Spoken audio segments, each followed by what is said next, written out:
Bonsoir et bienvenue sur Télé Djibouti dans cette nouvelle édition de votre journal de 22 h, les titres de l'actualité. Une importante délégation diplomatique et militaire s'est rendue à Mogadiscio, la capitale somalienne, pour le litige entre la Somalie et le Kenya. Et dans l'actualité internationale, les débris retrouvés du Boeing indonésien qui s'était crashé hier. Voilà pour le sommaire. Merci si vous nous rejoignez sur Télé Djibouti dans la journée d'aujourd'hui, dimanche 10 janvier. Le ministre de la Défense chargé des relations avec le Parlement, Hassan Omar Mohamed Burhan, accompagné du chef d'état-major général des armées, le général du corps d'armée Zakaria Cheikh Ibrahim, a assisté à l'arrivée du bataillon Hill 6 en provenance de Djalalarsi dans le secteur 4 sous commandement militaire djiboutien. Cette rotation, la première d'une longue série qui va durer 15 jours, a vu l'arrivée des premiers éléments. On prépare à la cérémonie de bienvenue le colonel-major Mohamed Rayad Ghelle, chef de la division logistique des forces armées djiboutiennes et principal acteur des relèves des bataillons depuis 2012 et des hauts responsables militaires. Rappelons que le bataillon Hill 6, déployé depuis 2018, a passé 2 longues années à Djalalarsi, en territoire hostile situé dans le secteur 4, dans le cadre de la lutte contre les milices insurrectionnelles Al-Shabaab. En effet, la République de Djibouti participe depuis 2012 au rétablissement de la paix dans notre pays, au pays frères et amis de la Somalie, sous la bannière de l'AMISOM, diligenté par l'Union africaine à travers le déploiement de 2 bataillons forts de 2000 hommes. Cette première rotation a quitté Djalalarsi tôt ce matin à bord de 2 hélicoptères à destination de Baladweyne, où les militaires ont pu utiliser l'avion militaire à la descente de l'avion. Nos valeureux combattants ont été accueillis par le ministre de la Défense chargé des relations avec le Parlement, Hassan Omar Mohamed Burhan, et le chef d'état-major général des armées, le général du corps d'armée Zakaria Cheikh Ibrahim. Ainsi, après les salutations d'honneur, les militaires ont passé à travers différents ateliers, dont en premier lieu la police de l'air et des frontières pour la délivrance des visas d'entrée. Ensuite, nos courageux soldats ont pu se conformer au processus en vigueur après retour de toute opération militaire sur un théâtre de guerre, à savoir l'identification des personnes par le département de la sécurité militaire qui filtre tout intrus. Puis vint le moment de la visite médicale obligatoire afin de détecter toute anomalie, y compris le test de dépistage du Covid-19 afin d'isoler et de mieux prendre en charge les militaires testés positifs au coronavirus. À l'issue, nous avons eu l'occasion d'interviewer et de recueillir les réactions des différents hommes. En guise de bienvenue, les soldats ont pu partager un repas chaud au retour d'une table avec le ministre de la Défense chargé des relations avec le Parlement, Hassan Omar Mohamed, et du chef d'état-major général des armées, le général du corps d'armée Zakaria Cheikh Ibrahim.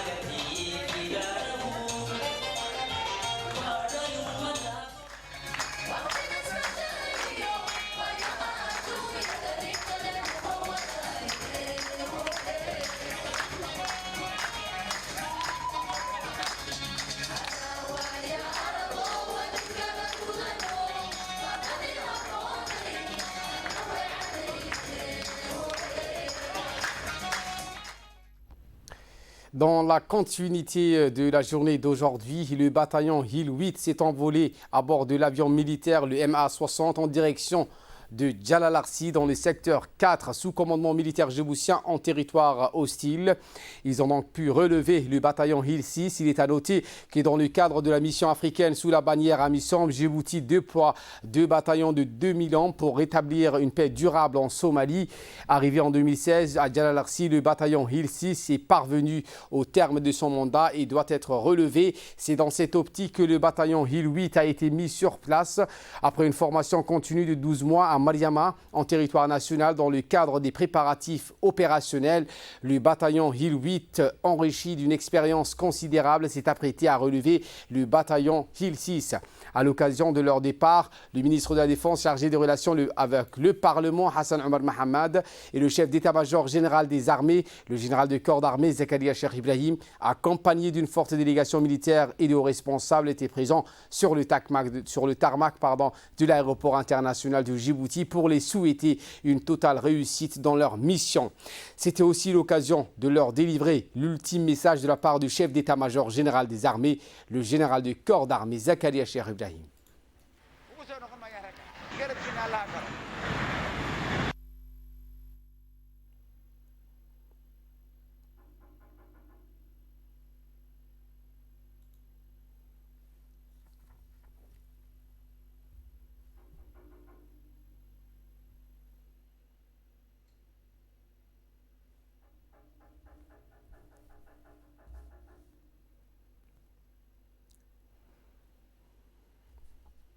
Et voilà qui nous ramène de parler de cette promotion de l'attaché militaire djiboutien. C'était hier, une journée riche en événements. Après la réception du général Baliouna Joula, chef d'état-major général des forces armées éthiopiennes à l'hôtel des officiers des armées Hassan Bossouma Hassan, le général de corps d'armée Zakaria Cheikh Ibrahim, chef d'état-major général des armées, a promu au grade de colonel l'attaché de défense de la République du Djibouti au Royaume d'Arabie Saoudite.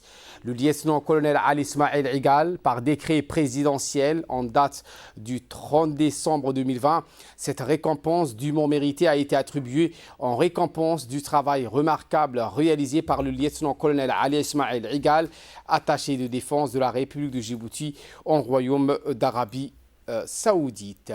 Je vous le disais en titre, dans le cadre de la médiation du litige entre la Somalie et le Kenya, l'un des dossiers les plus épineux du 38e sommet extraordinaire de pays du l'IGAD, et comme prévu lors de la fin de ce sommet, une importante délégation diplomatique et militaire djiboutienne se rendue à Mogadiscio, capitale de la République fédérale de la Somalie. Mandatée par les chefs d'État de l'IGAD, cette délégation est composée essentiellement de l'ambassadeur de la République du Djibouti au Kenya, Yassine El-Mibouh, l'ambassadeur de la République du Djibouti en Somalie, Aden Hassan Aden, le général de brigade Ali Mohamed Tahir, sous-chef d'état-major de la Défense, le général Ousmane Nour Soubaglé, le colonel Mohamed Barkhad, le colonel Ali Aden, ainsi qu'un représentant de l'IGAD. De leur arrivée, la délégation a été reçue par le ministre délégué aux Affaires étrangères de la Somalie, M. Balal Mohamed Ousmane, accompagné par le secrétaire général permanent du ministère des Affaires étrangères, Mohamed Ali Nour. Ainsi, cette première rencontre à huis clos a été l'occasion pour la délégation diplomatique et militaire djiboutienne et les autorités somaliennes d'évoquer un certain nombre de points concernant le litige opposant la Somalie et le pays voisin qui est le Kenya. Retour à Djibouti avec cette fin de formation qui a été dirigée par le secrétaire général du ministère du Travail chargé de la réforme de l'administration, Abdallah Ali Mohamed, en collaboration avec le secrétariat d'État à la jeunesse et au sport, en présence de la secrétaire générale, Madame Khadija Ibrahim Idriss. Une formation lancée pour les directeurs et animateurs des centres de développement communautaire de la capitale. Formation qui a eu lieu au sein de l'Institut national de l'administration publique. Cette formation animée par des experts en la matière visait donc à renforcer les capacités des cadres des CT pour un meilleur rendement de ces structures ayant pour noble mission l'intégration et l'épanouissement des jeunes djiboutiens. Écoutons Charles Marquet, directeur de l'INAP. Et les animateurs des CDC pendant un diplôme complet Donc nous aurons également le mois de février, pendant 2 mois dans les régions du Nord et du Sud, pour également former les directeurs des CDC. Il s'agit de renforcer les capacités des CDC d'abord, mais également de revaloriser leur statut. À l'heure actuelle, ils ne sont pas vraiment, ils ne touchent pas leur salaire qui se seront dévolus en tant que directeur. Ils ont des primes, mais avec cette formation, nous espérons revoir et revaloriser leur statut. Écoutons à présent le secrétaire général du ministère du Travail chargé de la réforme de l'administration, M. Abdallah Ali Mohamed. Formation pour les agents de l'État, c'est tout d'abord un droit. Chacun de vous a tout au long de sa carrière, même de sa vie, appelé à s'améliorer, à évoluer professionnellement.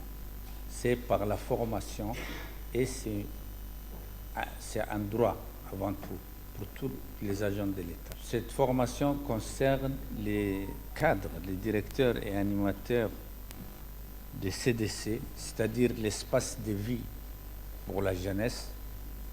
Nous avons en commun, nos 2 départements, d'agir pour les jeunes, réaliser leur insertion socio-professionnelle, et j'espère que ces cadres auront les compétences qu'il faut pour améliorer la gestion des institutions qui leur ont été accordées.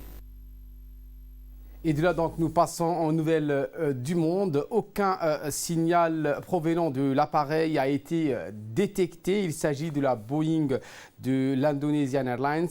La capitale indonésienne, Jakarta, où a été retrouvé des débris et des corps de la Boeing qui s'est abîmé en mer avec 62 personnes à bord. L'appareil de la compagnie indonésienne Sriwijaya Air reliant Jakarta à Pontianak sur la partie indonésienne de l'île de Bornéo. Aucun détail n'a été donné à ce stade sur les causes possibles de l'accident par les autorités qui ont lancé des vastes opérations de recherche alors qu'il apparaît peu probable de retrouver des survivants.